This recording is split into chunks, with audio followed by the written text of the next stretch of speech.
এইটো স্বাভাৱিক কথা কাৰণ প্ৰধানমন্ত্ৰী ডাঙৰীয়াই আমাৰ দেশৰ আইন সংশোধন কৰিব পাৰে।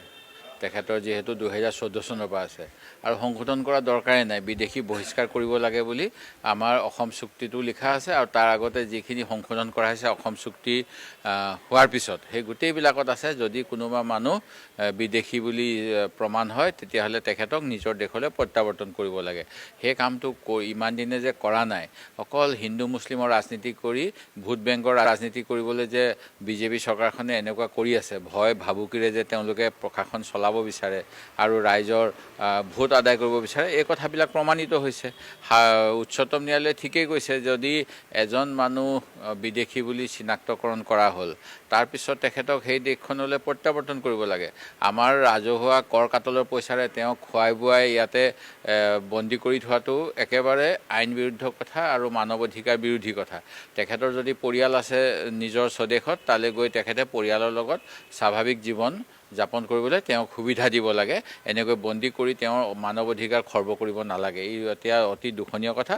আৰু দ্বিতীয় কথাটো হ'ল যে অসম চুক্তি অনুসৰিও অসমলৈ 71 চনৰ পিছত অহা সকলো বিদেশী, সেই গতিকে যিসকলক অসম চৰকাৰে ধৰা পেলাব পাৰিছে তেখেতসকলক দিল্লীৰ লগত যোগাযোগ কৰি তাৎক্ষণিকভাৱে পঠাব লাগে। তেতিয়াহে 2014 চনৰ 16 মে'ৰ দিনাখন গুৱাহাটীৰ পৰা যিটো মানে নিৰ্বাচনৰ পিছতেই 16 মে'ত অসমৰ পৰা বিদেশীয়ে তালি টোপোলা বান্ধিব লাগিব বুলি আজিৰ পৰা 11 বছৰ আগত নৰেন্দ্ৰ মোদীয়ে কৰা যিখিনি মন্তব্য সেইখিনি সাৰ্থক হ'ব আৰু বিজেপি দলেও যে প্ৰকৃততে অসমৰ কাৰণে কাম কৰে, জাতি মাতি ভেটি ৰক্ষা কৰিবলৈ চেষ্টা কৰিছে, এয়া প্ৰমাণিত হ'ব। নহ'লে তেখেতসকলে এতিয়া অকল যে হিন্দু মুছলমানৰ ৰাজনীতি ভোটৰ কাৰণে কৰে, হিন্দু মুছলমানৰ মাজত উত্তেজনা বৃদ্ধি কৰে আৰু ধৰ্মীয় সংখ্যালঘু যিসকল বিদেশী, সেই বিদেশীসকল ধৰ্মীয় সংখ্যালঘু হওক বা ধৰ্মগুৰু সম্প্ৰদায়ৰ হওক, অসম চুক্তিৰ আধাৰত যিসকল বিদেশলৈ পঠাই দিব লাগে পঠাব লাগে।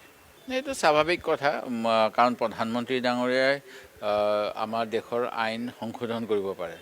তেখেতৰ যিহেতু 2014 চনৰ পৰা আছে আৰু সংশোধন কৰা দৰকাৰেই নাই, বিদেশী বহিষ্কাৰ কৰিব লাগে বুলি আমাৰ অসম চুক্তিটো লিখা আছে আৰু তাৰ আগতে যিখিনি সংশোধন কৰা হৈছে অসম চুক্তি হোৱাৰ পিছত সেই গোটেইবিলাকত আছে যদি কোনোবা মানুহ বিদেশী বুলি প্ৰমাণ হয় তেতিয়াহ'লে তেখেতক নিজৰ দেশলৈ প্ৰত্যাৱৰ্তন কৰিব লাগে।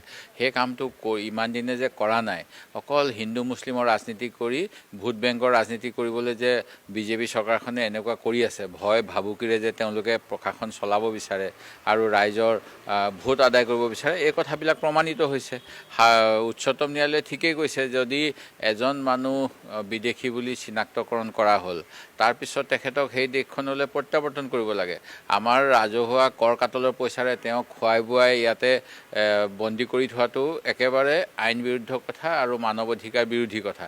তেখেতৰ যদি পৰিয়াল আছে নিজৰ স্বদেশত, তালৈ গৈ তেখেতে পৰিয়ালৰ লগত স্বাভাৱিক জীৱন যাপন কৰিবলৈ তেওঁক সুবিধা দিব লাগে। এনেকৈ বন্দী কৰি তেওঁৰ মানৱ অধিকাৰ খৰ্ব কৰিব নালাগে। এই এতিয়া অতি দুখনীয় কথা।